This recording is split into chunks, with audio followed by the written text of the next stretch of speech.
You're tuning into Black and White Sports on YouTube. The no-holds-barred truth on sports. The main event starts. All right, Black and White Sports supporters. Well, we got a little National Felon League house cleaning to do. It seems as Quinshon Judkins may not be in trouble. Question mark? Really? Okay. And we've got Rashee Rice. That's right. The wide receiver was doing all the racing in Dallas.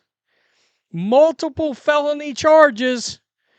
Let's start there first, folks, because he's got a disciplinary hearing with Sue L. Robinson. You may be like, well, who the F is Sue L. Robinson? This is the person that tried to drop the hammer on Deshaun Watson. She only gave him 6 games because at the time, the 6 games was all that was technically allowed under the parameters of disciplinary action. That has changed, by the way. All right, that has changed. I think it's now a year or something like that, if they so choose to give it out. Let's talk about that first, and then we'll go to Quinshon Judkins, who, by the way, may be reporting for duty, I would think, pretty soon with the Browns. I didn't want to make just another Browns video. Seriously. There are other teams in the league, in fact, I hear. So, when Chiefs receiver Rashee Rice has his disciplinary hearing on September 30th, it will indeed happen before Judge Sue L. Robinson. The retired judge who handled Deshaun Watson's case 3 years ago serves as the disciplinary officer under the NFL's personal conduct policy. The Rice case will be her second hearing under the revisions to the procedure that resulted from the 2020 CBA.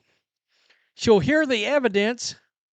There aren't many disputed facts unless a fight emerges as to the extent of the injuries caused by Rice's admittedly reckless driving. She'll be making findings as to what happened. She'll affix a punishment. Then either the NFL or Rice may appeal the decision to the commissioner or his designee. There has been a belief that the case would go straight to Goodell since there's no need for Judge Robinson to determine what did and didn't occur. It's all on video. We've all seen the video. Still, the personal conduct policy sets forth a clear process. She handles it first, and then the appeal happens after that. The policy contains no specific dates or deadlines. Instead, it requires that Judge Robinson's decision be issued, quote, promptly. Any appeal must be processed on an expedited basis.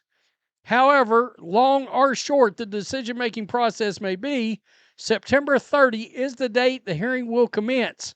Judge Robinson will preside, and Rice will be available to play until any discipline is finalized by Robinson, and then, if an appeal is filed, by the commissioner or designee. So, look, what's going to happen is she's going to start looking at the case on the 30th, and then whatever happens, I assume, no matter what, he'll appeal it, I would guess, and he'll be able to appeal until that appeal is either denied or whatever they're going to do.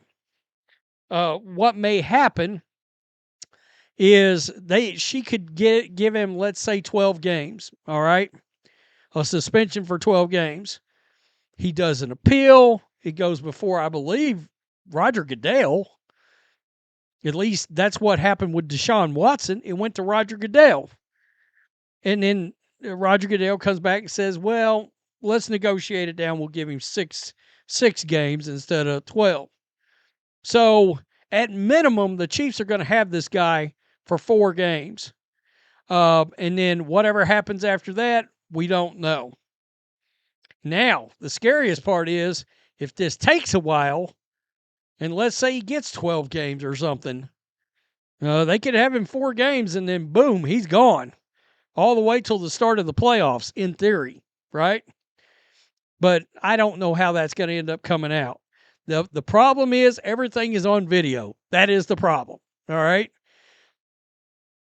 I wouldn't guess she would give him a year.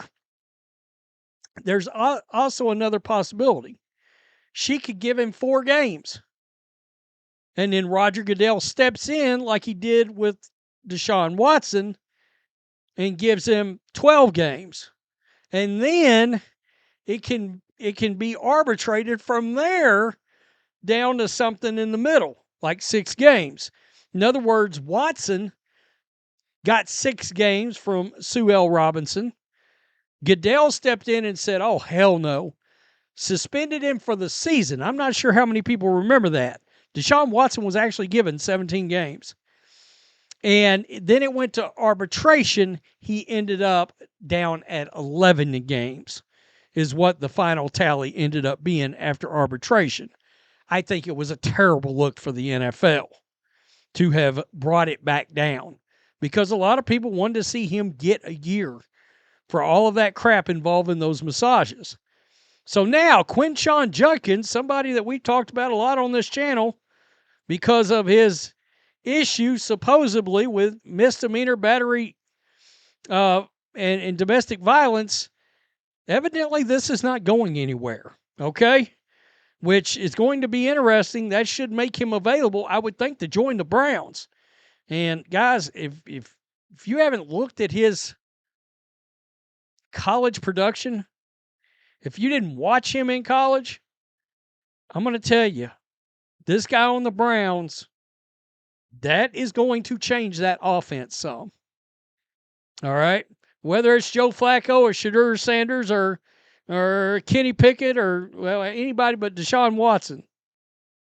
And probably Dylan Gabriel, after everything I'm starting to hear and see of late about how disastrous his showings have been. Browns rookie running back Quinshon Judkins will not face any formal charges after the July arrest for misdemeanor battery, domestic violence in South Florida. Andy Slater of Fox Sports 640 reports. Prosecutors declined to move forward with the case based on several factors, including late reporting of alleged incident to police, no surveillance video, and no independent witnesses, per Slater. The state attorney said, according to Slater, that videos seen during the same time frame did not show the victim with injuries. That's interesting. Judkins was arrested July 12th in Fort Lauderdale, Florida. The arrest report said the alleged incident wasn't reported for 5 days. Remember, when I first started talking about that, I said that was the one thing that did not make any sense at all. She hung around, just kept partying and shit with the guy, is what I understand. And then next thing you know, she talking about some charges. Wait a minute. So that was always the big fly in the ointment for whoever was trying this. The arrest report said the alleged incident wasn't reported for 5 days. Thursday's news could clear the way for Judkins, second-round pick, to sign a contract and start practicing with teammates. By the way, in case you're wondering, he is the last unsigned draft pick. Now, I'm going to tell you. Yeah, he's a weapon, but he was the counterpart to Travion Henderson, who, by the way, is showing his ass in New England Patriots camp. And during that last preseason game, he took one to the house, if I remember correctly. That is a big get and a big weapon. They don't have Nick Chubb anymore. All right? So things look a lot different when you got a guy like Judkins and then Jerry Jeudy out there, Njoku out there. I mean, yeah, and the Chiefs, they need Rice. You know, I still don't love their wide receiver situation in Kansas City at all. All right. So maybe Xavier Worthy will pick it up and do a little something more, but I don't know. That's remains to be seen. Tell me what you think. Peace. I'm out. Till next time.